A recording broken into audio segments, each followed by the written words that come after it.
Welcome all. I think we're going to give it maybe a minute or two for any stragglers to join. And you can indicate whether my audio is still okay since I had to log out and log back in.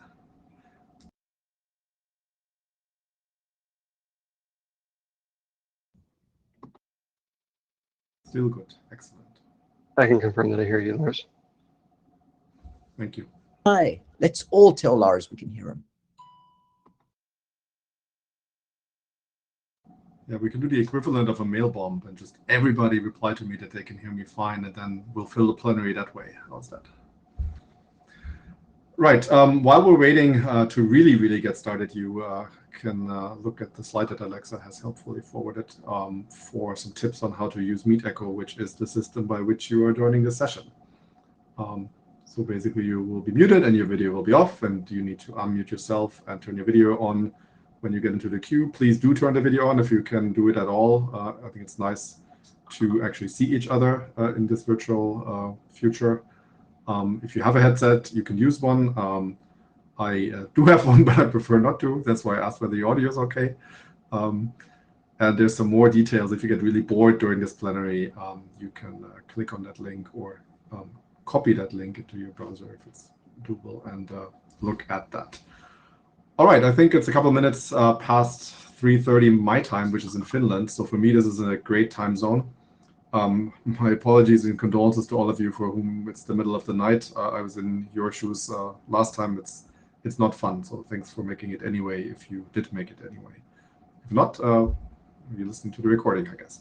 Next slide, please. I should probably say my name is Lars Eckert. I'm the IETF chair since March of this year. We have a reasonably short agenda this time, which means we have lots of time for open mic, or we can have a really short plenary as you wish. We have the usual round of updates from the various bodies and roles. All of them have published or are in the process of publishing longer written reports that are mostly linked to from the IETF report that I shared earlier, so you can find them from there. I think there's also links in the various slide decks that are going to be shown. And then we have an open mic session, as always, in the order of IAB, IETF LLC board, and the IESG. Next slide, please. First off, I really want to thank Ericsson, who is the meeting host for this meeting. They were very excited to host us in Madrid, which was where we were all going to be, had COVID permitted us to do so. And they graciously kept their commitment up when we decided to move this meeting to a fully online meeting. So thank you very much for that. It's really, you and the other global hosts that make it possible for us to keep the organization running while we're in this virtual forum. And I really appreciate the support that Ericsson has given us again for this meeting. Next slide, please. And also thank you to all of you who's involved in making this happen. This sort of starts and stops with the Secretariat, but there's also other teams. MeetEcho is doing a great job running the system for us. The NOC is, as always, great in getting our infrastructure running for this meeting. The LLC signs the checks, the tools teams writes the tools, and they've been very busy. We have a little bit of an update on that later on. And the hackathon, I hear, has been going great, and the support team for that is doing a good job as always. So thanks to all of the people involved in making this meeting a success. Next slide, please. Right, my chair report, next slide, is very short this time. Basically, we're going through the usual statistics on participation, the plan for future meetings. I'm going to say some things about our currently running experiments, because as we put together the report, the written report, we realized there's quite a few of them, and maybe not everybody is aware what's going on. Already said there's more topics that we're covering online. I have some pointers to that. We have a slide about the tools.itf.org transition, and we have a slide about the eModer activities. Next slide, please. Right, so as of 2nd of November, which is not quite today, I think, we had 1,037 registrations, and 210 people used the fee waiver. 200 people participated in the hackathon, which is, as usual, a large number, in 17 projects, which, again, as usual, is a large number.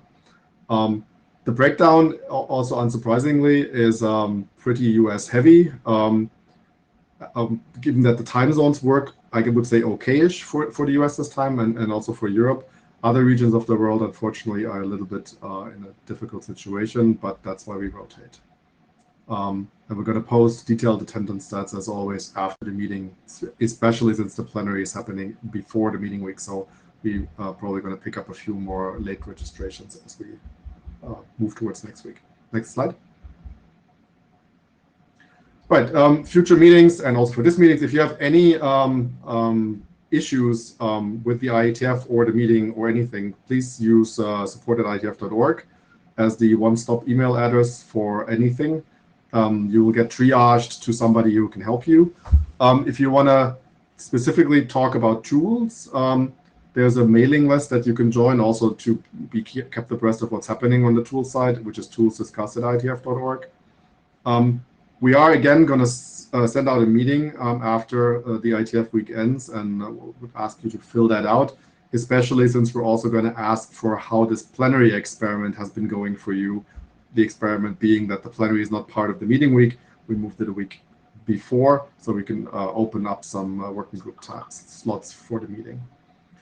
And then we have the SHMU working group in the Gen area, which is busy writing up guidance documents that informs the LLC and others involved in planning the meetings on some guidelines that the community wants to give them. SHMU is rechartering at the moment, so if you haven't paid attention, you might want to drop in next week. And there's a bunch of documents that are in progress or finished about what kind of guidance we're giving. And the list is the many couches list at IETF.org. Next slide, please. Right, so I said we have a bunch of experiments running. First and foremost, I mentioned the plenary experiment, which is the goal is to free up session time for working groups during the IETF week. As you recall, in this fully online format, we run shorter days than we do in an in-person meeting. We only have 6 hours of meeting time each day, and that really limits the amount of working groups that we can schedule. And since the plenary is scheduled across all parallel tracks, by moving the plenary outside the meeting weeks, we can free up, I think, 8 or 9 session slots, which I think was very helpful to get an agenda that has maybe fewer conflicts than normal, I would optimistically say. If you don't agree, put that in the survey. And also put anything else related to this plenary experiment in the survey that Jay's going to send out. I want to apologize to the people at NANOC. We dropped the ball on making sure that we wouldn't conflict with anything. I thought we had done it, but apparently we didn't, and we missed that NANOC is happening this week. Hopefully it's not going to be a terrible problem, but for those of you at NANOC, I'm very sorry that you had to get up early and then still do the whole full NANOC day after this is over.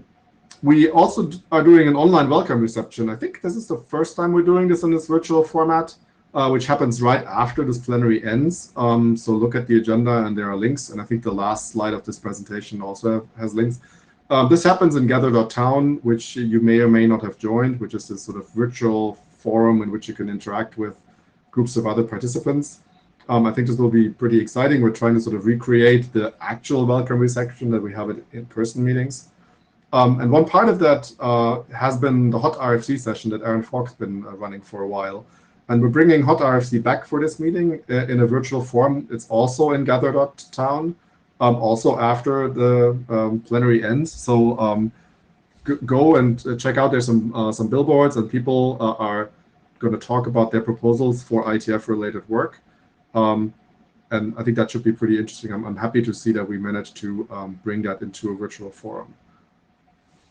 We're, for a number of meetings now, had running experiments with scheduling the BOF deadlines a little bit differently so that the IESG and IAB have the opportunity to give feedback to the people preparing BOFs in sort of with the end result, hoping that the BOFs will be better planned and better run.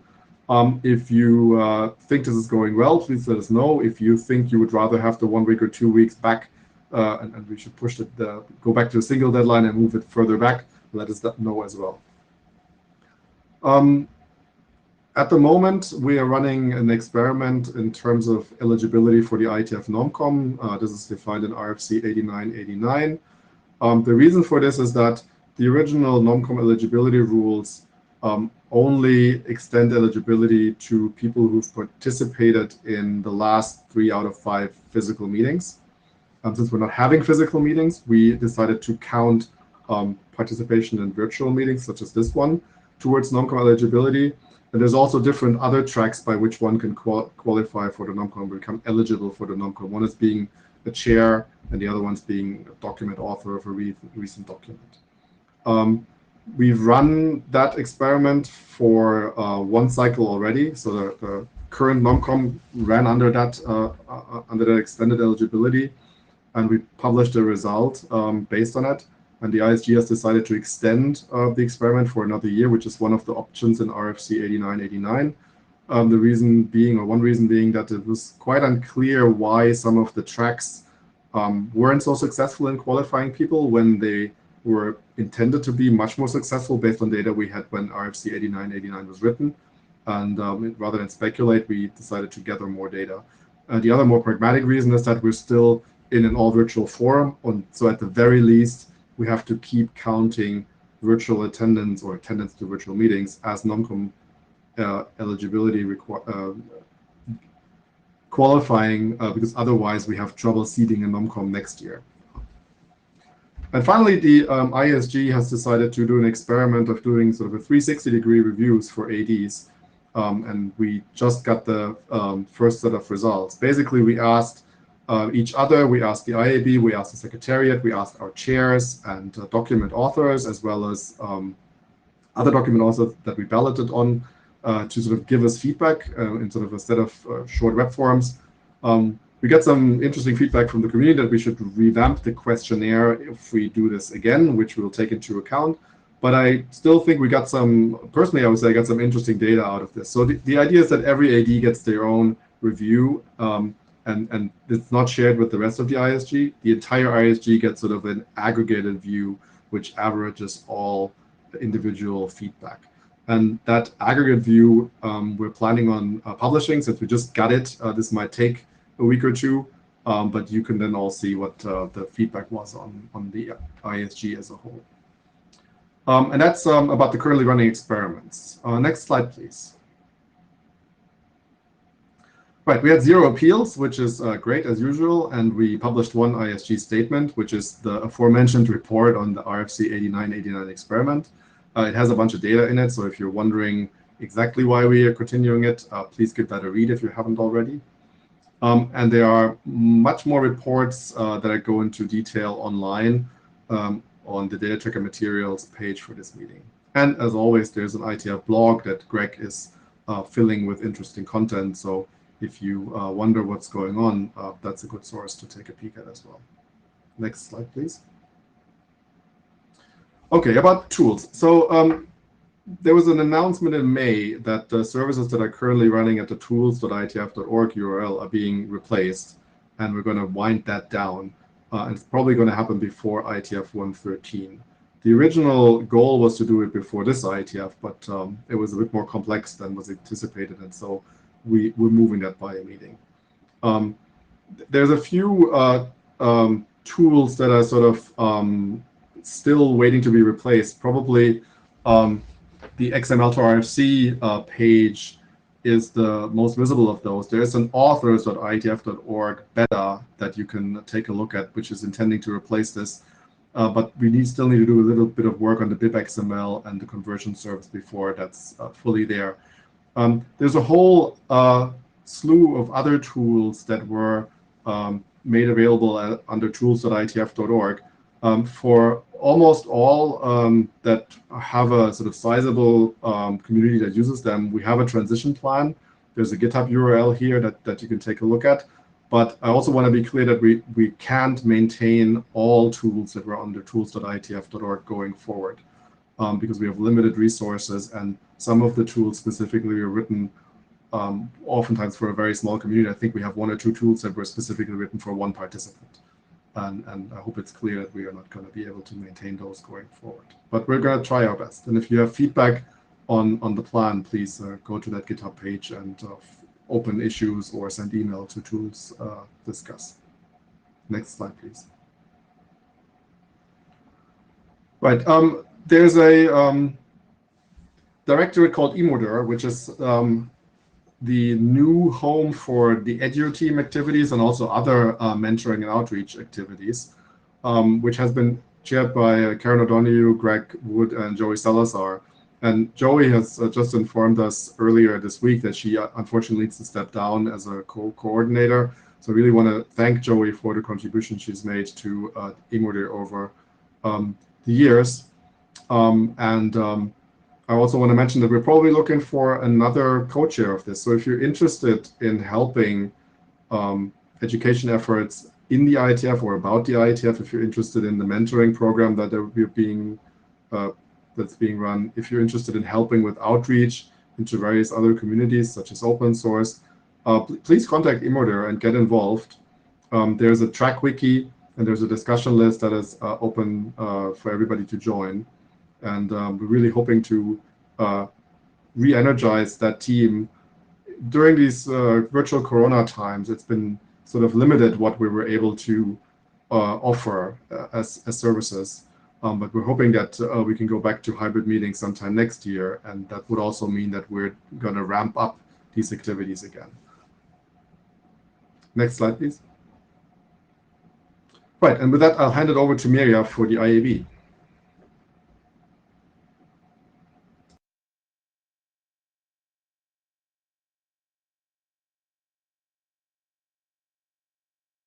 Okay, so hello everybody from my side.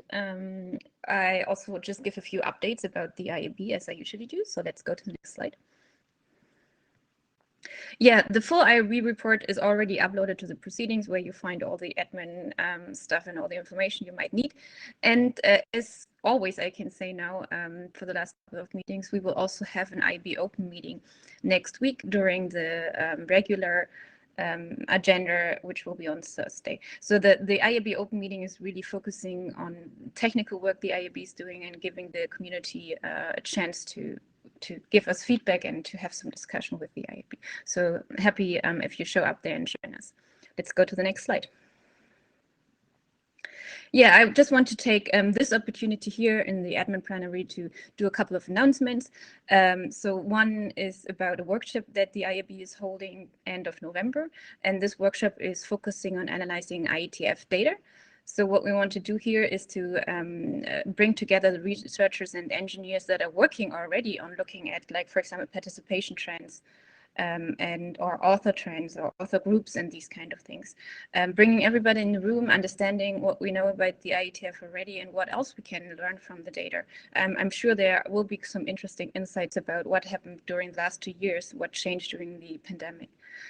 So the workshop, the call for position papers is already over, so the workshop is kind of moving forward, but we're planning to, of course, record the sessions and putting them available after the workshop. And also, a nice thing about this workshop is that we are planning for having discussion sessions on Monday and Thursday, and then actually have some time for hacking in between. So maybe we can actually come back with some nice results after the workshop and report back at the next IETF meeting afterwards. So yeah, looking forward to that.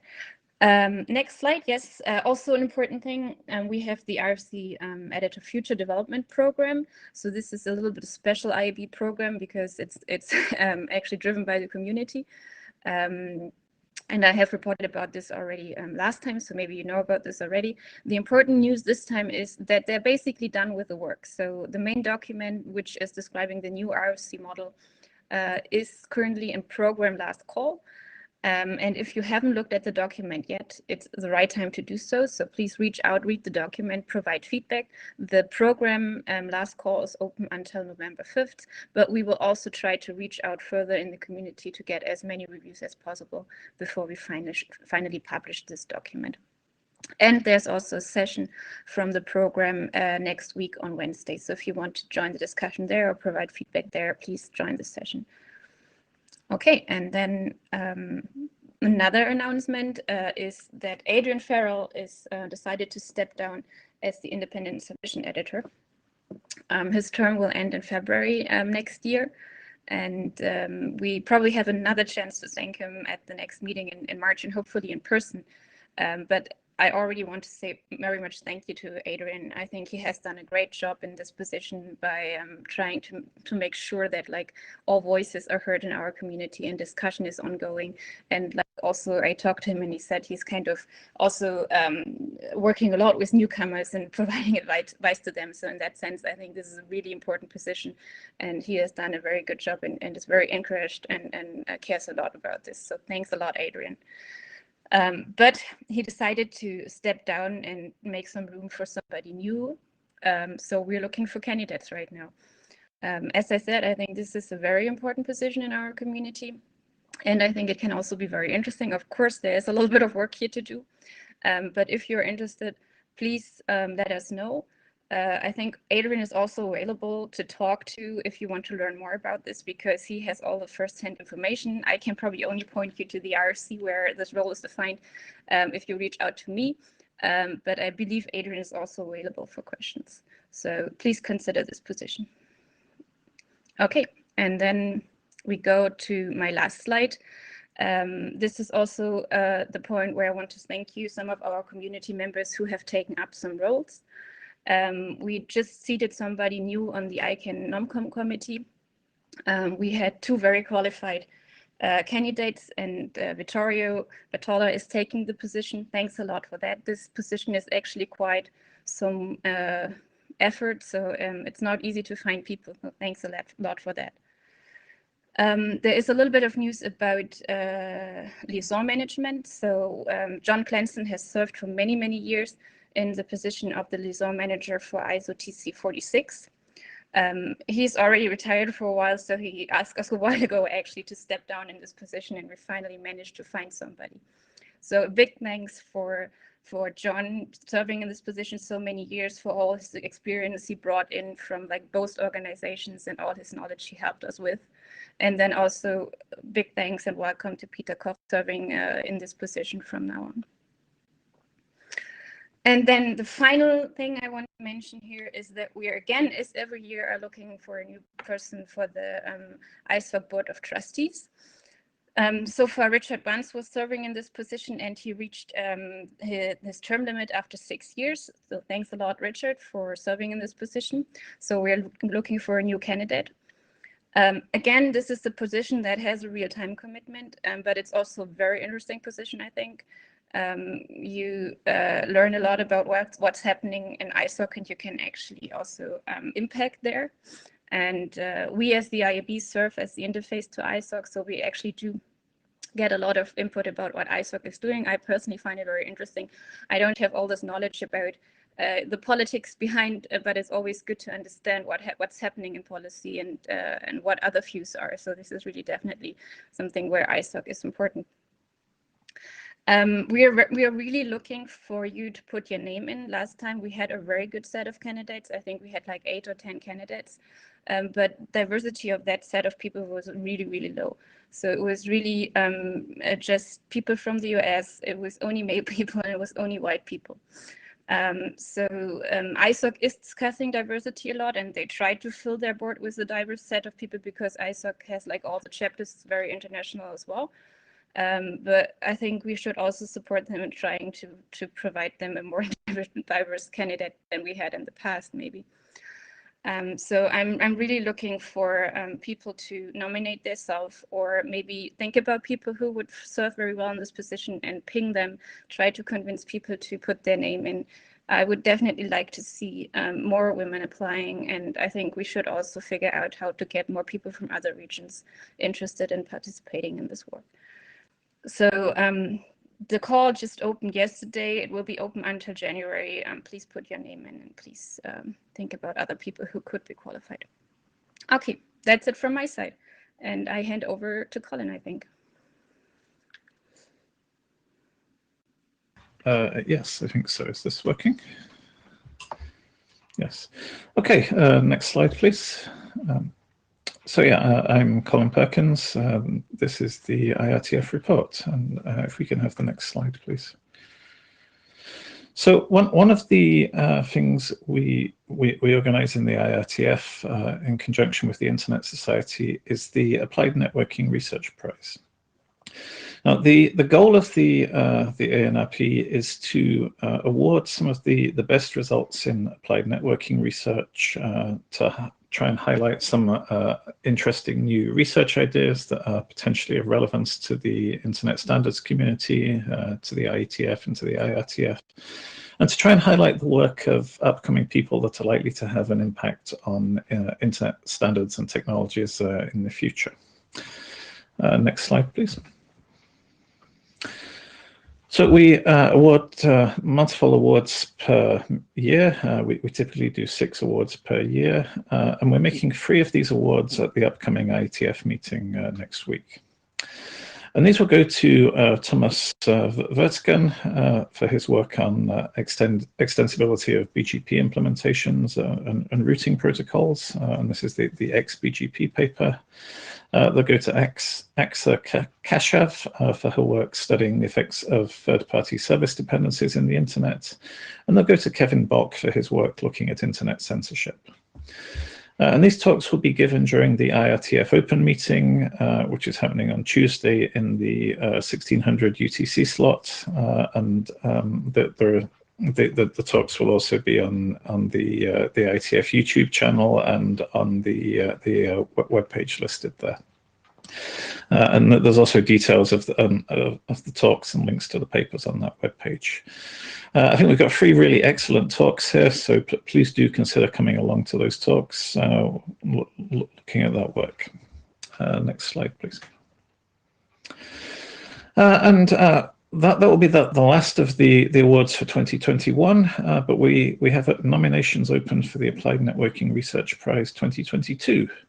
So if you know of any good applied networking work, if you know of any people whose work that should be highlighted to the community, then please do consider making a nomination. And the website irtf.org/ANRP is the site where you can make the nominations, and it's got all of the details of how the prize works. So please do consider nominating, and please do consider self-nominations if you think your work is appropriate for the prize. And the deadline for nominations is in a couple of weeks on the 19th of November. Next slide, please. And that's essentially all I have to say this time. Look out for the IRTF talks coming up next week. The research groups highlighted in blue in the slide are going to be meeting next week. And if you're not familiar with the work of the IRTF and how we differ from the IETF, please look at RFC 7418. Thanks. Next slide, please. Okay, and with that, I will hand over to the RFC editor.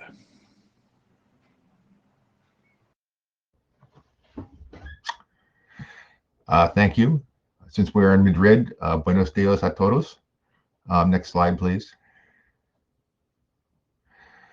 Yeah, Myriad told you about the RFC editor evolution program, which is wrapping up. I'm holding the fort until we appoint whatever bodies and people will replace the former RFC editor. So I'm keeping the documents flowing. Next document, please. Next page, please. We have been publishing RFCs in XML for a year and a half. We published 461 of them.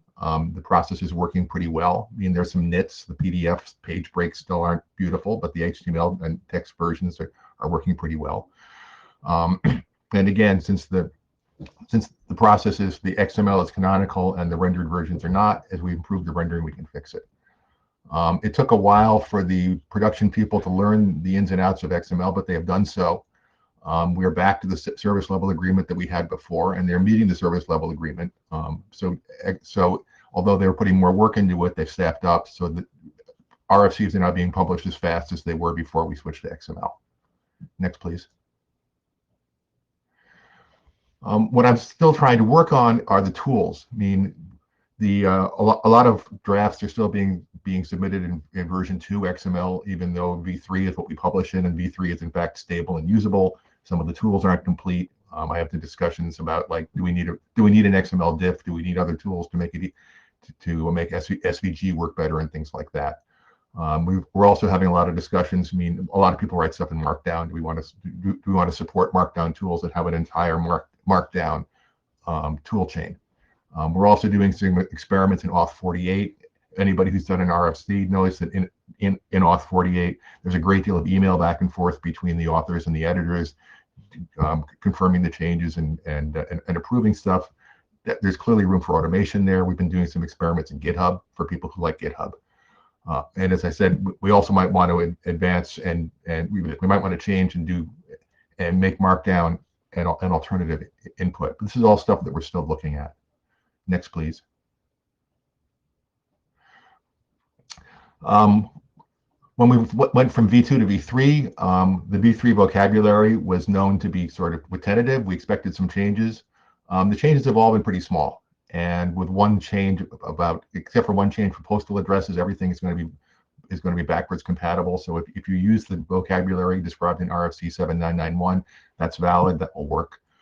When we back out some of the postal changes, this is something I need to discuss with the community, but I would like to reissue the XML, changing the codes, not the text, but the codes, so that all of the canonical XML actually matches the final version of the vocabulary. And we also have a lot of issues with SVG. It turns out we backed the wrong horse. The profile of SVG we use is one that's nobody uses. It's abandonware. And the tools we have trouble producing SVG that matches our profile, and the question is, do we need to change the tools or change the profile or something? So we're talking about that. So the SVG subset will likely change too. But again, this is a minor evolution. You know, lots of people have produced RFCs with perfectly good SVG, both line diagrams and equations. Next, please. And I think that's it. Yep. So thank you.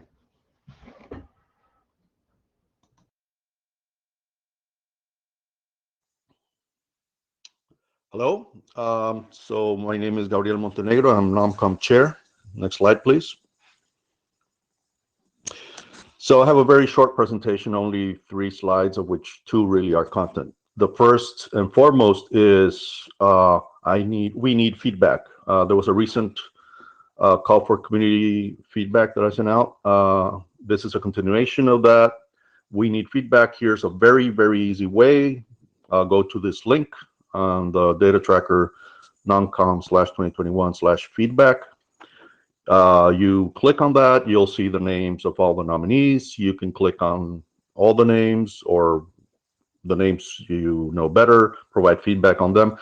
There's also a quote-unquote topics at the very bottom of that page. Don't miss it. If you have feedback that is not specific to any given nominee, you can provide it there. But be mindful of the scope. This is feedback that is useful to the NOMCOM 2021. It's not general feedback. It's not a general discussion facility. Basically, this stems out from the fact that all of this is highly confidential. This will only be shared and seen within the NOMCOM. There's 17 members. You can see them on the NOMCOM page, who they are. So these are the only people who will see that feedback. So of course, again, don't think that the general or topics capability is a general discussion. For that, you can go to other venues like, you know, the IETF mailing list or wherever. So please help us reflect the community, give us feedback. I would be remiss if I didn't mention what RFC 8713 already calls out for. Please give us feedback on the incumbents. You have worked with them, you have seen them in their positions as ADs or LLC members or whatever the case may be. So please give us feedback on those incumbents that are standing again, and let us know how they're working, how they're doing, as well as all the other nominees. Next slide, please. Final thing I need to say is thank you to all the nominees. And I wish to also include the quote-unquote almost nominees, because I know there's folks who were considering, had discussions with some of you who were very, very convinced you were going to go forward with the process. For some reason, you know, life happens, I understand. Not everybody who intended to made it finally as a nominee. But you considered it, and I thank you for that. And we have 30 nominees. And we have 32 nominations because 2 of those nominees are vying for 2 positions each. So huge thanks for all those nominees and almost nominees. And please, if you don't get selected this time, please offer your service next time. We need many nominees for NOMCOM to do its job. Next slide, please. Here's some pointers. You can use these to get in touch with us. We have office hours this week. They're in the agenda. Please look for those. They're on Gather. There was one yesterday, one this morning, one tomorrow, one next week. If those don't work for you, please let us know. Send me email, send email to NOMCOM. We can arrange a meeting through WebEx, Zoom, whatever the case may be, phone. Just contact us, give us feedback. Thank you very much. That's it.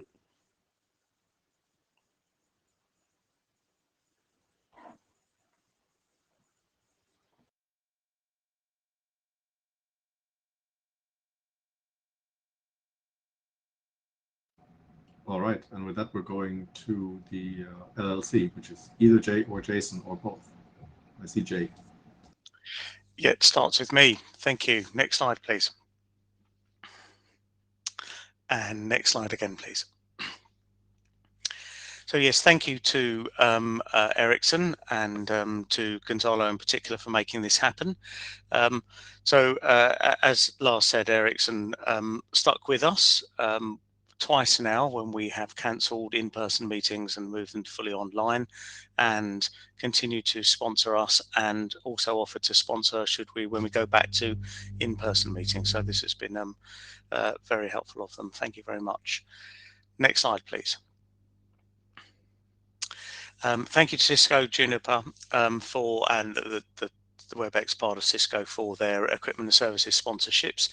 We receive a lot of equipment from both Cisco and Juniper that really helps us with running the network for the in-person meetings. So we'll begin to start seeing that used again hopefully next year. Next slide, please. So thank you to the other 112 sponsors, specifically our Gold, Diversity and Inclusivity sponsors, Akamai and Cisco. Next slide, please. And to our Silver Diversity and Inclusivity sponsor, Huawei, and to our Bronze sponsors, Comcast and Donuts, and to our Running Code sponsor, CNNIC. As you'll see, our new set of sponsorships bring about a substantial amount of ongoing support from these companies, because I think we've managed to get the point where we're aligning with the values of these organizations well, and people are comfortable supporting us. Thank you. Next slide, please. So thank you to the many generous volunteers who make this happen. We had a code sprint last week focused on performance of the data tracker, and we had lots of people involved there looking hard at that stuff, so thank you very much for that. And thank you to the NOC who continue to provide us significant support, such as during this meeting, and thank you particularly to their employers who provide their time to us for free for them to work on IETF related things. That's very generous of them. Next slide, please. So won't go through all here, but I've listed out everyone who's part of the team that hasn't been thanked so far. So we have the Secretariat team, we have the NOC contractors, MeetEcho, which is obviously crucial for us. We have the LLC staff, which has grown a little bit, and we have the contracting members of the tools team. So thank you very much for everyone for making this a success. Next slide, please. So IETF 113, we are close to negotiating a new venue for this. All I can tell you so far is that it is going to be in Europe. We have had to move away from Bangkok due to the COVID situation there. We've been unable to find any other alternative venue in Asia due to largely restrictions on travel, and in some cases due to the state of the pandemic there. We've also similarly had to rule out North America due to travel restrictions, and we've therefore been working on Europe for some time. Now, of course, it's likely by March that many of the travel restrictions will have changed for those other regions, but that's not something we can take the risk on. We need to know now. And so we've been working in a number of countries in Europe, and we are close to being able to sign somewhere and give you good news about that. So that I think will hopefully be the first meeting that we're all able to have together. We're aiming for a smaller meeting than normal, probably capping out at around 650 people rather than what might be sort of an 1100 plus meeting, which we think is reasonable given the reluctance that some people will still have to travel and the practical difficulties that some people will still still struggle with. And then we're going to ramp up again for the middle of the year and later in the year for the meetings to enable us to get back to normal sized meetings again relatively soon, we hope. Next slide, please. And so finally, thank you to all of our global hosts. So our global hosts make a commitment to us of generally 6 years, where they agree to fund us throughout those 6 years and to sponsor one, or to be the meeting host for at least one meeting or 2 meetings during that period of time. So these are people who made long-term commitments to us, and many of them have been making it for some years, having renewed at least once. So thank you to Cisco, Comcast, Ericsson, Huawei, Juniper, NBC Universal, and Nokia. Next slide, please. So this is all we have so far about the future meeting locations and venues. As you'll notice, we have a number of slots open, one in 2022 in November. We are close to negotiating somewhere for that. The Asia slot in 116, IETF 116, we're also close to negotiating someone there. The reason we haven't done those is that generally we need to do site visits, and we need the hotels to be up and operational and functional for us to do business with them. And the hotels have really only started coming back on stream in the last few months. So that has been problematic until now. And for Mike's comment in the chat, no, the dates haven't changed. Those are still the same dates. We did look at changing the dates to see whether that helped availability, but there was no reason to do that. And so, no, we haven't changed that. And then looking further, you'll see that we've rebooked Vancouver later on, and IETF 119, of course, we've had an Asian cancellation that we're looking to try to rebook as well. So this schedule should hopefully fill up quite soon. Thank you. Next slide, please. Registration numbers for IETF 112 as of the 2nd of November. We're doing quite well here, as you'll see. We're generally quite conservative about our estimates, and we are getting better and better about these. These are coming in quite close to our expected numbers. If you take the fee waivers off the budget, generally works out quite well for us. And particularly want to thank those people who we know who deliberately wait to register until there's a late fee so that they can pay us more to support us. Thank you very much for that. Next slide, please. So this is now the full complement of LLC staff. There's yours truly, the handsome man on the left, Greg Wood, Director of Communication Operations, Lee Berkeley-Shaw, who I'll be introducing shortly, who's our Director of Development, working on raising money for our endowment. Kasara Rathnayaki and Nick Giard are our 2 senior developers. They have slightly different job titles because where Nick lives, the word engineer is regulated, and so we couldn't use the word engineer for him. So, but otherwise they're the same roles. And this is it for our plan for some time for recruitment. We're not going to be adding another slide on anytime soon. Next slide, please. So I'm going to hand over now to Lee Berkeley to talk about the endowment and to introduce herself. Over to you, Lee Berkeley. Thanks, Jay. Hello, everyone. My name is Lee Berkeley-Shaw, and I'm the new Director of Development at IETF LLC. I've been charged with overseeing fundraising activities with special emphasis on the endowment. I've been here a little over 4 months, and while I've met with some of you, I look forward to getting to know you all better and hopefully in person soon. I wanted to take a brief opportunity to mention the IETF endowment. For those who don't know, it was originally set up in 2012, and the IETF LLC assumed the legal and administrative home in 2018. The endowment is a designated investment fund created in support of the IETF and its activities, and it is intended to ensure the long-term sustainability of the IETF. This is really important as the sponsorships and registrations associated with the meetings essentially cover those costs of hosting them. And as such, IETF is currently being supported almost exclusively, not entirely, but almost, by the Internet Society. And as many of you know, our relationship with ISOC is strong, and we hope to have their support long into the future. But it's not prudent for any organization to be solely dependent on any single entity. The hope is that this endowment will allow a home for a variety of donors, and thanks to both a generous pledge of matching funds by the Internet Society and the interest accrued over time in the endowment, it will help diversify IETF financially and ultimately help us become financially independent. In my short time here, I've been meeting with the community to learn about what you see as priorities and how you see the future for the organization. My hope is that the endowment will allow us to make some of those goals a reality over time. As such, I'm very pleased to announce that we have a new gift to the IETF endowment as of September of this year. LACNIC, the Internet Registry for Latin America and the Caribbean, has made a $100,000 gift to the endowment. This is a first-time gift for them. We're so pleased. And they join Aaron and Ripe as key donors, and their gift will be matched 2-to-1 by the Internet Society. This is really exciting, and we hope this will be the first of many gifts coming down the pike. Our special thanks go to Oscar Robles and the entire board of LACNIC for their contribution. And I'd just like to say, if you want to learn more about the endowment as an individual or on behalf of your organization, I encourage you to reach out.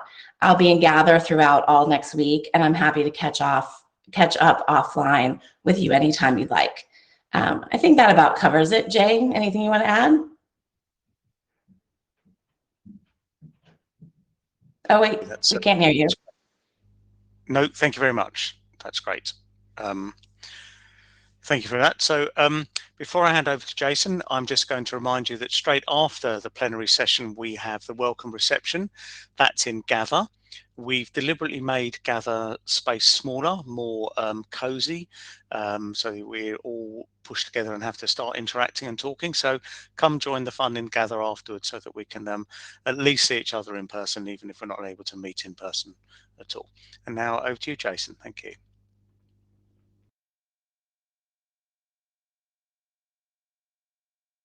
Great, thank you very much. Next slide, please. I don't know why my camera has gone blank, but these are the folks that serve on the board. No changes here. Let me try toggling my camera, sorry. There we go. No changes here, so all of the same board members as last meeting. Next slide, please. These are our upcoming board meetings. As is our practice, we publish our board meeting dates long in advance so that folks can join as they are able to do so and ask questions when you would like to during the open session. Next slide. So what's the current work that we're doing since the last meeting? A few things. First and foremost, I'll be speaking to this later on. We've completed the IASA2 3-year retrospective, and I'll have some more slides on that in a bit. We also completed a consultation on the LLC role requirements that we send to the NOMCOM. That was some feedback that we had received from the prior year's NOMCOM, and so we put that out to community comment over the past few months and then sent the updated requirements over to the NOMCOM in August. I don't think there were any major changes there, perhaps just minor tweaks. Item number 3, this is an interesting one that just came up 1 or 2 board meetings ago. You know, we've only just adopted an investment policy, but our advisor, Goldman Sachs, has recommended potential changes to those.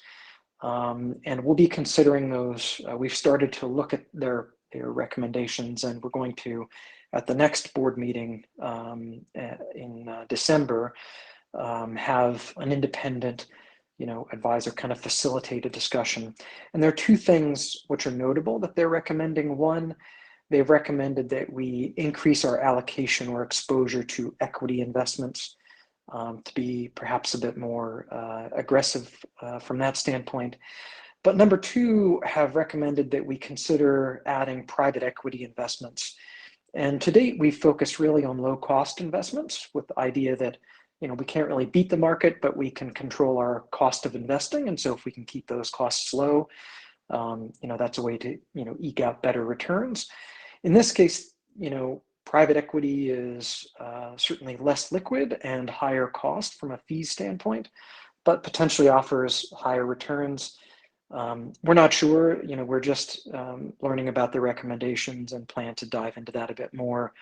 I think, no change is the most likely default position here, meaning we've, just a year or so adopted the investment policy statement.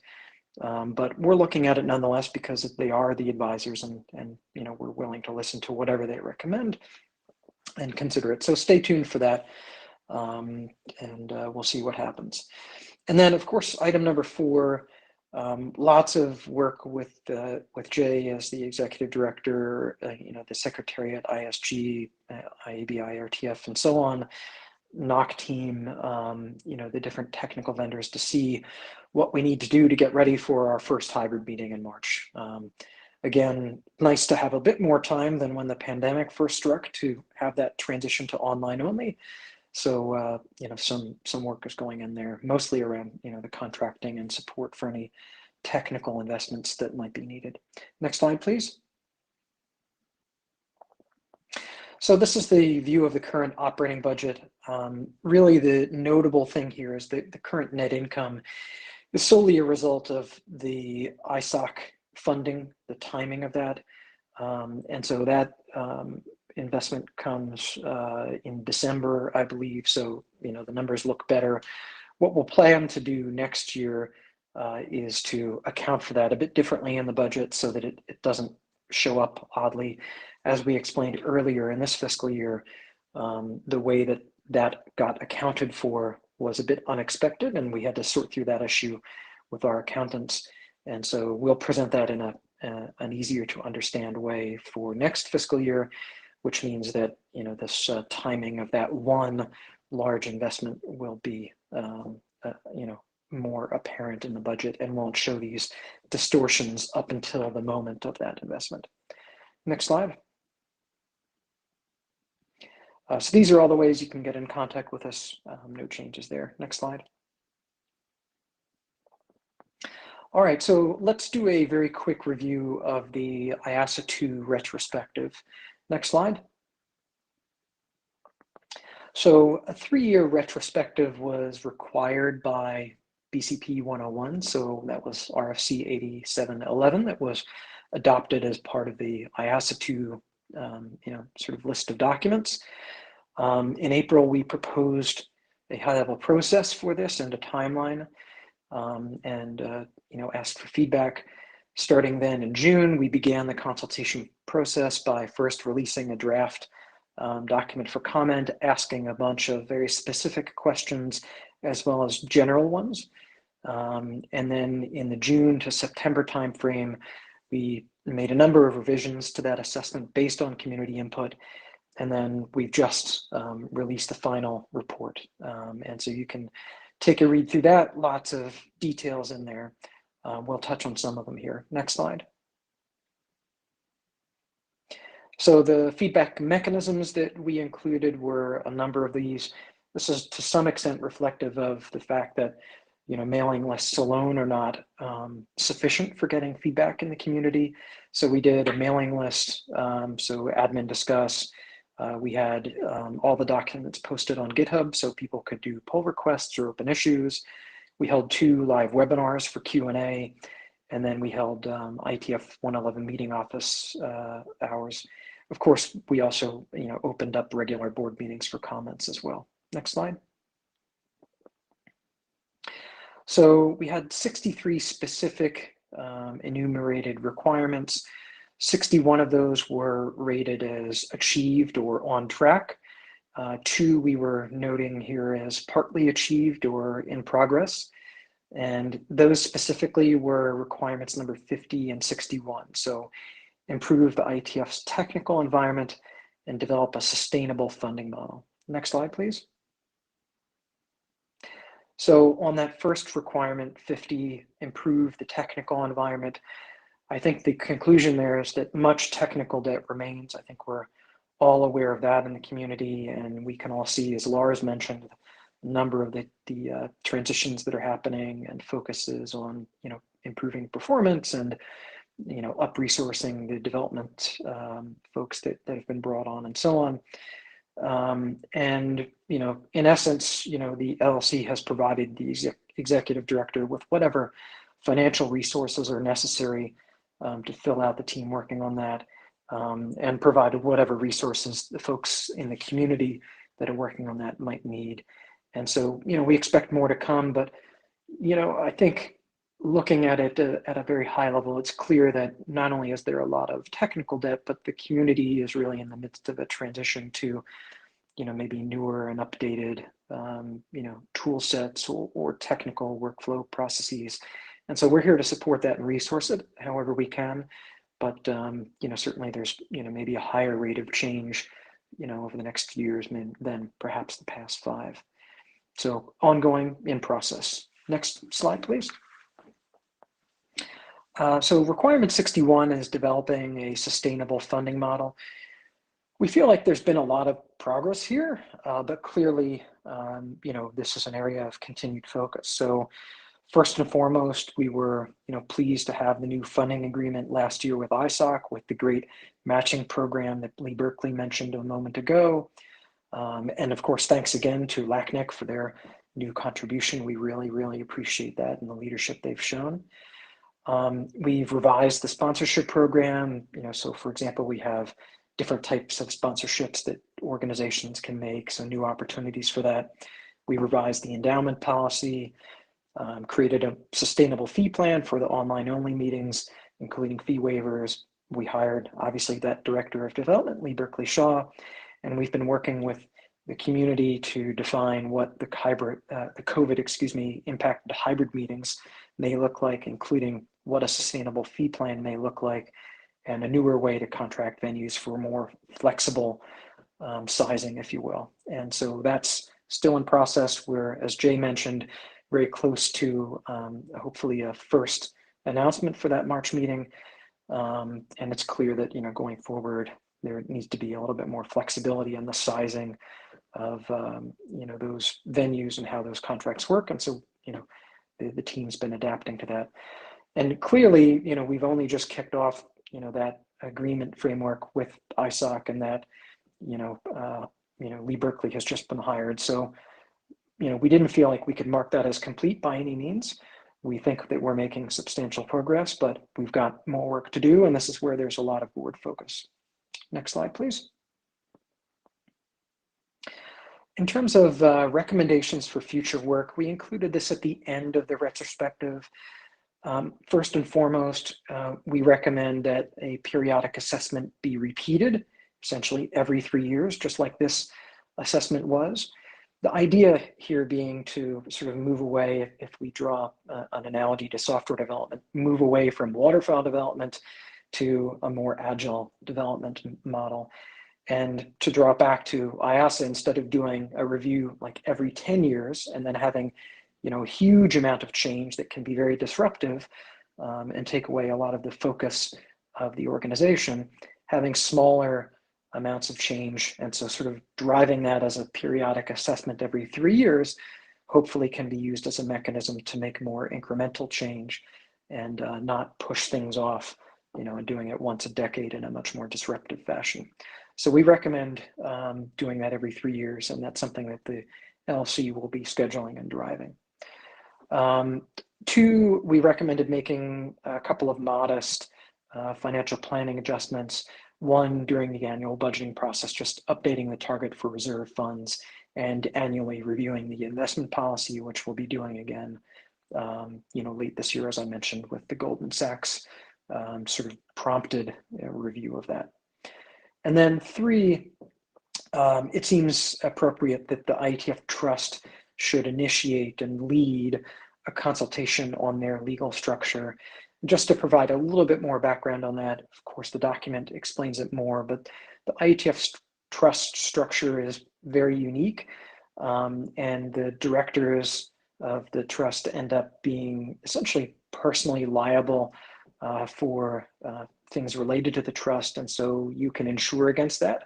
And that's what traditionally we've done for the trusts in terms of providing them funding for those policies. But it's not possible anymore in the way that the insurance for those issues work to increase that policy coverage. And so that really is one of those issues that's potentially driving a change. And we've really just identified that this is a potential issue. I think the trust totally agrees, and they're going to go off and work on a consultation about what that might look like, and lead that discussion with the community. Next slide. So I think that's all for us. And next up is the Internet Architecture Board. Thank you. Yes, so that's me again. I believe we have a next slide where we have photos of everybody, right? So not everybody has to turn on their camera at the same time. You can see all the faces and names here. That's the IAB. Lars, you can stay here if you want. You don't have to disappear. It's fine. Yeah, we have the IAB, we have Lars here, and we also have Colin and John with us for any questions. So now I should look at the queue and see if there's anybody who wants to ask a question.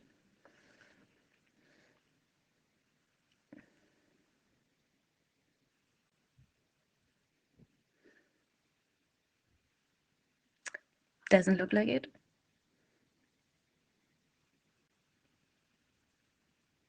I'm waiting a few more seconds. But the good news is you also, and there we have somebody. Great. Andrew.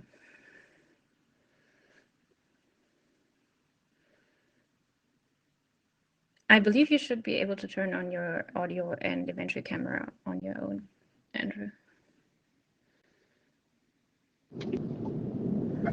Hi, has that worked? That does work. Marvellous.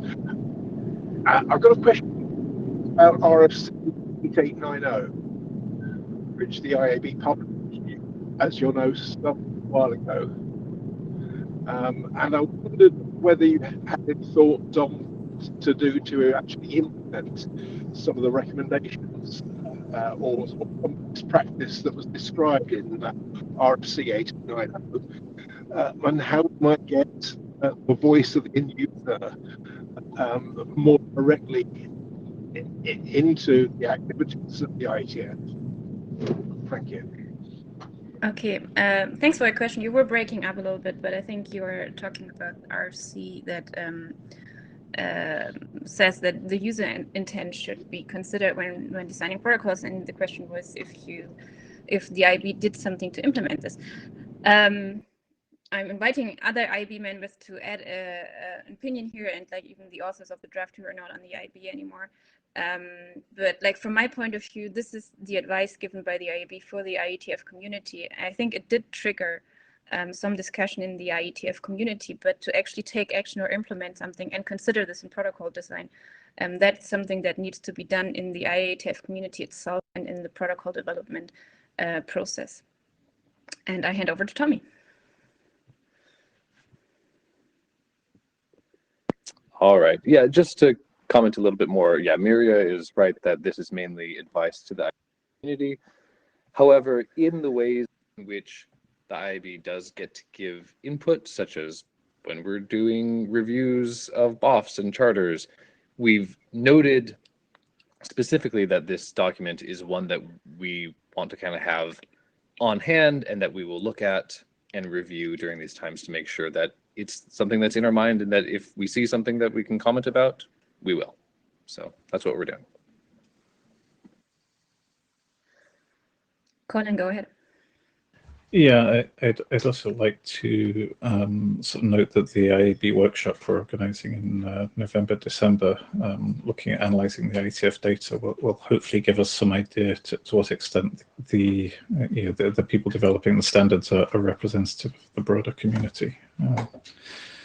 So we can at least understand whether we are at all representative of the end users. Good point. So let's move on with the queue. We have Aaron in the queue. I see only one BOF on the agenda and maybe a half dozen side meetings. I'm wondering, is the IAB concerned about the arrival of new work to the IETF? And do you have any thoughts on, how to keep the intake moving along? So I see Lars already there, because I think maybe concerned is also not the right word, but the IEHG is talking a lot about this. So Lars. Yeah, thanks. So this is of concern, right? And it was a joint topic. We recently had a little workshop with the IAB and the LLC board where this was one of the sessions, right?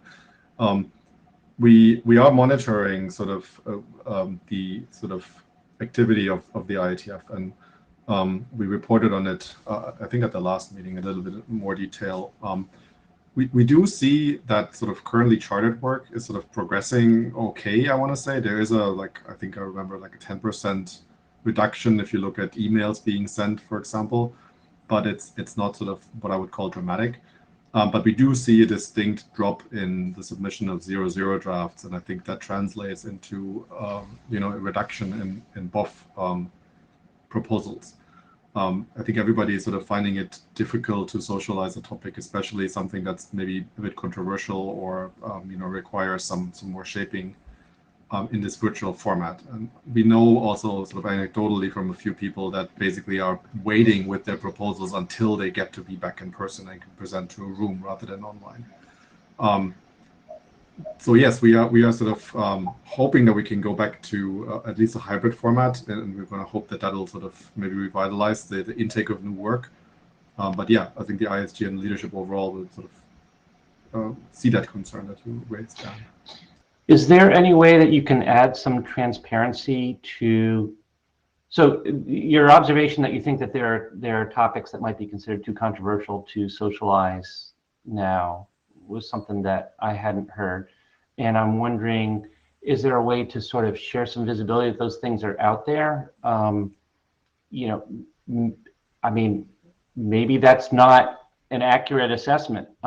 Maybe it is, but still, I think that from an organizational point of view, it would be reassuring to know this is a temporary, pandemic-related change, as opposed to that the IETF's utility may be diminishing. So I agree. So all signs that we see point to this being solely based on the pandemic and not being able to meet. And so one thing that I'm actually happy about is Hot RFC. So thank you again for that. Because I think that is actually a pretty useful vessel in which people can bring sort of at least the nugget of an idea for new work and expose it and get some private feedback. And maybe that private feedback can be, you should really bring this as a BOF, right? Which we haven't had that for a while, and so I think people might have been hesitant to jump straight to the BOF stage, which oftentimes is a little bit difficult. We have site meetings also in this virtual format, but I think I don't have numbers, but it feels like there's fewer of those as well, because maybe also the site meeting crowd doesn't get what they want out of the virtual meetings, which I can sort of understand. But I wish I had a better answer than sort of hoping to be back in person, but I think this is really sort of, especially sort of new work seems to be something where people really want to sit together and chat and brainstorm, which doesn't lend itself well to virtual formats. So I don't want to belabor the point, but let me just make, I feel like we're conflating two slightly different topics. One is I'm suggesting that when you say something like all signs are pointing to the fact that this is temporary, I'm suggesting that it would be helpful if those signs could be collected together and shared with the community so that we can all develop that assessment. that what the actual signs are, you know, that then those, the specifics I think are, you know, they are what they are.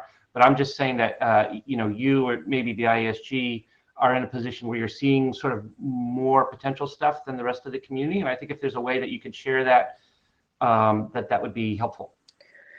So maybe let me say one thing. I think, and this is a topic we've been discussing very often before and during the pandemic, I think we do have generally a problem to onboard new work in a good way, to find the right contact person and to bring people to the right stage, right? So it's not like I think the ISG is actually exposed to much more of these ideas on new work. What we're also seeing is that, and we're all seeing that there are components of an in-person meeting that we can't replicate in a virtual environment, and these are simply missing. And a lot of this was where you actually talk to people about new work and so on, and we can't replicate this, and we don't have it, right? And I think what the signs that we are looking at is just the numbers that everybody can look up from the data tracker or the email is like we see less emails, we see less 0-0 drafts and these kind of things. So that's very good hints, but it's also not a full evidence what's happening there. Yeah, I get it. Okay, thank you. Spencer's in the queue. Sorry, I also want to go ahead, Lars. say, if you feel like you want an answer from the ISG, maybe bring it up again during the later plenary when the ISG is on stage, because this is probably more a topic, well, as much a topic for the ISG than for the IAB. I definitely agree. I think like a lot of people contact ADs first, so they might be exposed differently than, and the IAB is just trying to help later, and we're trying to improve that process. So now we go to Spencer. Yeah, thank you. I may be talking to the, okay, so two questions. The comment about work being considered to be controversial, were you actually saying that was the people proposing the work were concerned that it was too controversial, or someone else was concerned that it was too controversial? I didn't understand the response to your end. Yeah, sorry, maybe I sort of spoke a little bit sloppily here. Controversial might be the wrong word, but what I've heard from several people is that they feel that they need to have a discussion at a depth and at a level that they don't feel they can have in a virtual forum.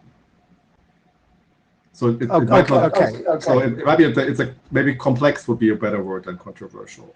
Oh, okay. Yeah, that's helpful, and I'll follow up during the IESG open mic. So with any other clever thoughts that I had. Thank you. Okay, thanks, Spencer. Then we're moving on to Sanji.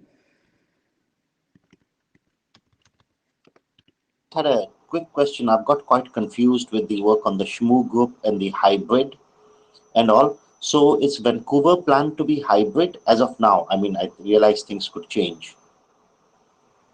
Since you're mentioning Vancouver, I assume there will be some in-person meetings there.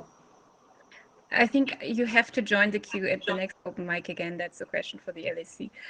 Sorry, but you can probably take this question, or we can take this question at the very beginning of the open mic session. Yari, you're in the queue, but you're on the IAB, so I'm not sure if you want to ask a question or Thank you. Thanks. Yeah, I wanted to return to the previous discussion just a little bit, and so the initial question was, are we concerned about the bots? And I think we are, but I think there are, or at least in my opinion, there are two factors here. One is the pandemic, which sort of easy to understand, but I think there's a longer term issue that it's not easy to bring new work to the IETF, and we've been discussing this, of course, many times, but we make it relatively hard, and some of the things that are making it easier is what RFC Lars already mentioned that, but also the hackathon. Like if you compare the experience of bringing a new thing to the hackathon versus bringing a new thing to the IETF, it's quite different. Like you go to the hackathon, yeah, you're welcome, and have your team, have your table, and you just move forward. It's much harder in the IETF side, and of course I understand some of the reasons why, and I understand that many proposals are also all over the place and not very easy to adopt to any standards organization. But I think we should at least recognize that this is an issue. it's difficult in the IETF to do these new things. Yeah, just want to add, you say we're making it hard. I don't think we're making it hard on purpose. It is hard to bring new work. You have to understand a lot about the IETF, and we're not doing enough to helping people with that.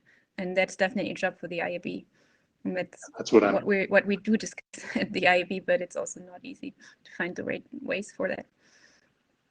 So like, if people have more input, please let us know and start a discussion with the IAB.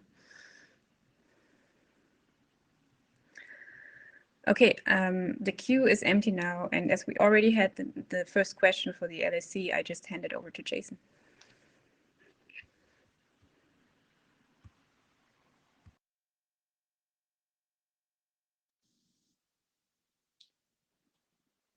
Thanks. And Jay, maybe do you want to speak initially to the Vancouver question? Yeah. So just double checking when Vancouver is, but it's a little while off. Vancouver is 2024. So yes, I imagine that will probably still be some form of hybrid meeting, but I can't really guess any more beyond that, being almost 3 years away. If you have a more specific question, I'll try and answer it, but that's best I can do, I think, at the moment. My apologies, I misremembered the slide. Will the next IETF, which is placed to be in a city, will it be in person since the hotel and all has been booked? So the next planned IETF meeting, IETF 113, is we are looking to book. We're currently in negotiations with a venue in Europe and hoping to book, and that's the one that, as I mentioned earlier, we are expecting or planning for a smaller number of on-site participants, about 650, down from what would be otherwise about 1,100. And so, yes, that would inevitably be a hybrid meeting. I think it's fair to guess that we will have hybrid meetings for the next couple of years at least, given the ongoing nature of pandemics and the way that diseases work.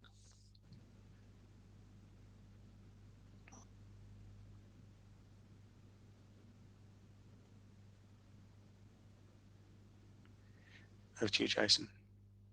Yeah, other questions?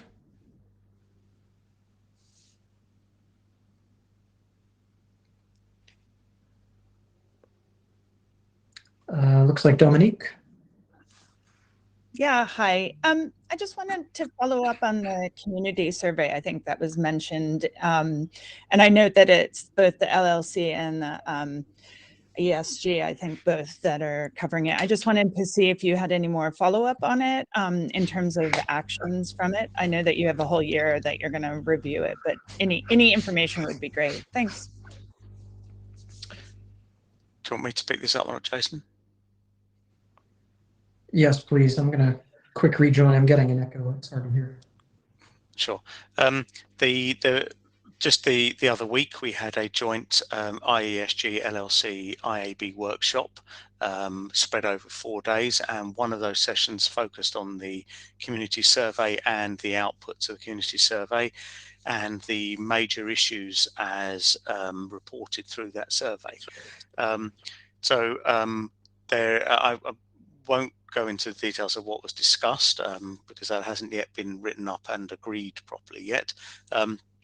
But it certainly was, there was an understanding that some things there are important that need to be tackled by all of us, and considerable effort was put into thinking about how we might tackle those.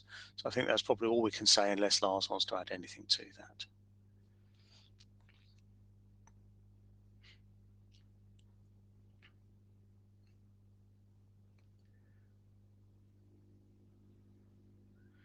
I can assume no then, so.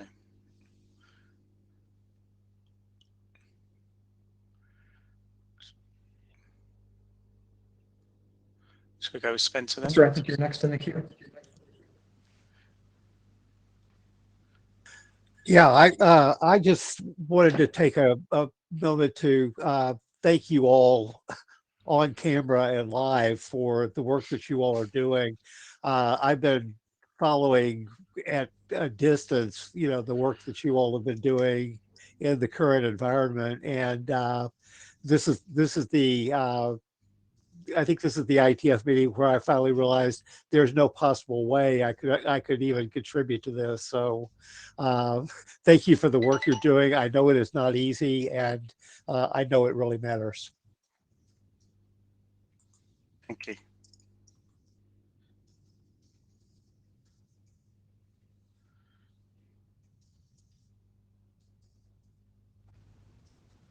Okay, I don't see anyone else in the queue. So I think we can move on. Thank you, everyone.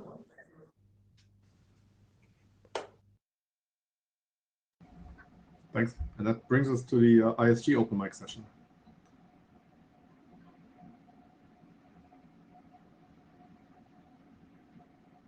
And while we're waiting, if we get questions and somebody on the ISG wants to speak to that question, please just start your camera and I will see that.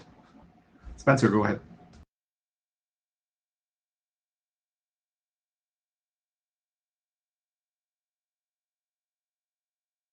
On the IAB open mic session about new work and things like that.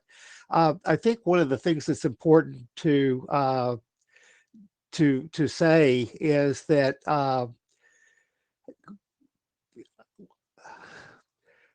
we have we have tools now that so I'm not talking to you guys, I'm talking to you guys and the community. We have tools that now that we can use more. So the hot RFC thing was kind of shut down during the pandemic, and it took us a while to figure out that we could actually do that in a virtual meeting or in a hybrid meeting. But that, and we've had the publication of public side meetings in the wiki for a while as well. One of the things that I note is that Gather is, and I didn't realize this for a while, but Gather is up between IETF meetings. So anything that you could do in Gather, today or in the coming week, you could do in February also. And that does actually have the ability to have audio-visual conversations and things like that. That I think would be very helpful for people. One of the things we've done with side meetings so far, which is fine, is leaving people to find their own conferencing facilities. But if Gather is capable of supporting, the small meetings that we kind of visualize as side meetings, that may be a good thing as well. I think it's important for everyone, especially the community, to remember that BOFs have never been a required part of this. They were just a convenient way of us evaluating new work proposals when the community gathered, when much of the community gathered 3 times a year. But there's nothing magic about BOFs. The thing is basically to focus on quality new work proposals coming in and being able to move those forward in the IETF. I'm curious if you all have reactions to that, but I'll hang up and take my take my answers on the air.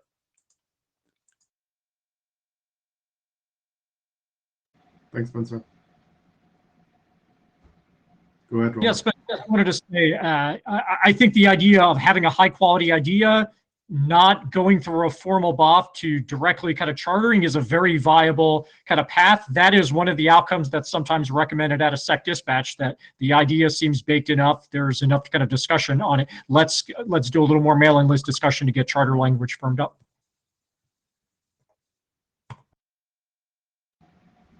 Yeah, thanks, Roman. So one thing I want to pick up that Spencer said is sort of, I'd be curious to know if one reason why people find it difficult to progress work is the lack of sort of tools like Gather.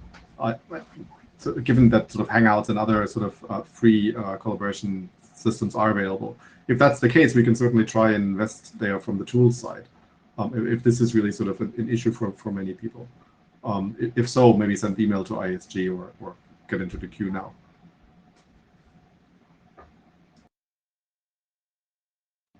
I think I still have Spencer in the queue. I want to go to him first, and then I see Wes. That was me actually leaving the queue and then popping back in front of Wes. My apologies, Wes. So I wanted to really thank you for the comment about Sec Dispatch. As a reminder to me, almost all the areas have some form of dispatchy function these days, don't they? And I wonder whether being able to do something with those kinds of groups where where it's more formal than a side meeting together, but less formal than a BOF request, being able to do that on an ongoing, like once between IETF meetings, say, as an example, just so that people aren't waiting 4 months to have, see how things go at the IETF. The thing that Jason was talking about with the LLC of looking at stuff more frequently than we have been looking at things. I think that may be a good model for the technical work as well. To say what are we gonna wish we had a good proposal, had approved a proposal for at the next IETF meeting. And like I say, you guys would know better how to do that on the with the current structure and in the current environment. But I did want to respond to that as well. I think you're digging in the right hole. Thank you. Oren, go ahead. Yeah, thanks. So, I think one of the things that things like BOFs give us that dispatch type groups don't is it seems as though we get more cross-area input from BOFs and similar. And one of the things I'm concerned about is that we don't end up in sort of silos of people in areas. One way we could try and mitigate that is try and make it so that people are more willing from other areas to show up at the dispatch meetings. Possibly by scheduling things that there's less conflict, so that with dispatches, or just trying to sort of have more of a culture of dispatch meetings are more open and accessible to people from other areas. I'm really concerned we end up with silos of apps working on apps, ops working on ops, routing only on routing, and we don't get the wide cross area review. Yeah, one quick point to that is we actually sort of discussed briefly yesterday, actually, and also a few weeks ago, the idea of whether we should have like a dispatch or just dispatch meeting, where basically it's something I call RFC, but with discussion and IETF wide, where you can basically have a first stop for new work and where it gets triaged maybe into areas or maybe just in some other directions, and that by its nature would then be cross area. So that could be sort of a thing to try out. But I want to go to Wes, who's been patiently waiting in the queue. Wes, go ahead.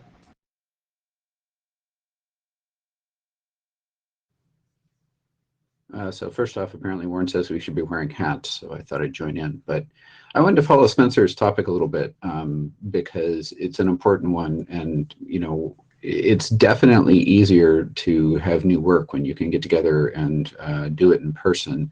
But we're not going back to fully online or fully in person for a while. I mean, we just heard earlier that, we expect March to be sort of half attended. And so hybrid meetings, may still mean less incoming work unless we can, find other solutions that, allow us to continue bringing in new work, even when some of the potential participants can't actually make it to the meeting because they're in an area where travel may be restricted, for example. So it would really benefit everyone to concentrate on reaching out and helping, through some of the existing tools. I'm very happy that Spencer, mentioned Gather, for example, as being around in between meetings. I will admit myself, I haven't joined Gather as much as I should, and I intend to make a concentrated effort to do that. But just even responding to email or helping out with the guides program or something like that, would greatly help bring in new work. It feels really good when you actually manage to help somebody take a document, walk them through the IETF process, and then later find that new member that brought in new work to become a active member of the IETF community. And there's been a couple of cases over the past, I want to say, 5 to 10 years where I've helped somebody come in, and now they're actually writing more mail than I can, because I really am not great at keeping up with email. But so final point is really try and make a concentrated effort to help help newcomers come in and help them, because it will just whittle away and wither if they don't get help through the weird process that's the IETF. I'd argue every standards organization has the same issue, not just the IETF. Thanks. Thanks, Wes. Yeah, that was a good point. So I actually got matched up with somebody through mentoring that was trying to bring new work. I think it was to transport. And that was, I think, a pretty interesting engagement for both sides in terms of, you can really sort of help somebody, you explain, what should you focus on when you first present this, what are some of the questions you're likely going to get, and so on. And I'm wondering, so also thinking about eModder and the mentoring effort, whether this is something we can maybe strengthen, right? Whether we actually don't only focus on new participants, but focus on new work that might come from existing participants, but that it might be work that they don't quite know how to bring. Could also be something for further discussion. I see an empty queue at the moment. Does that mean we are ending almost on top of the hour?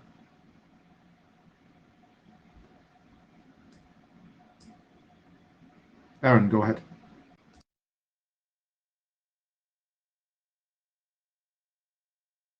Yeah. So before we break, the sort of the comment to everybody capabilities in Gather are a little bit limited, and so I want to take a minute and just sort of talk about the hot RFC structure, if that's okay with you. Yes, okay. So we have a space in Gather for hot RFC. The links on the agenda page, and Notewell is the password to get in. If you go in there, you'll see where you enter, and after you decorate your avatar, there's directions on the floor to take you to the hot RFC space. It's laid out like a poster session, and so each talk has a little, essentially a private room in Gather where folks who are in the room can talk to each other, but you don't hear people outside the room or hear the video.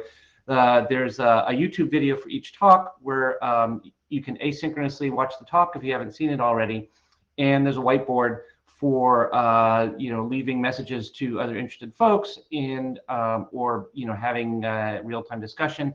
And I've invited each of the presenters to be present in their little poster room for folks who want to discuss their proposal. So we've got an hour, nominally starts at 1/4 the hour in about 12 minutes. You can wander around and talk to folks. This is co-scheduled with the reception, so you don't have to go there. You can go to the reception and talk to anybody you want. We do have the space for the entire day. And so if folks want to run long for any reason, that's totally fine. You're not going to get kicked out. And I will be there if anybody has any questions on how to interact. And the secretary is also around, and they're helping people as well. So I think that is everything I wanted to get out there. So hope you all show up and can make it, and yeah, enjoy it. And give me feedback if things that you liked or didn't like, so that we can figure out whether this is something we want to continue next time. Thanks, Aaron. That was useful. And yeah, thank you all for joining the plenary. I know it was early for some of you, but I think we had pretty good attendance.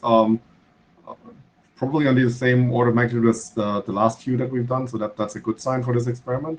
And I'll see you all over in Gather now, and then next week in the working group sessions. Enjoy the IETF. Bye, guys.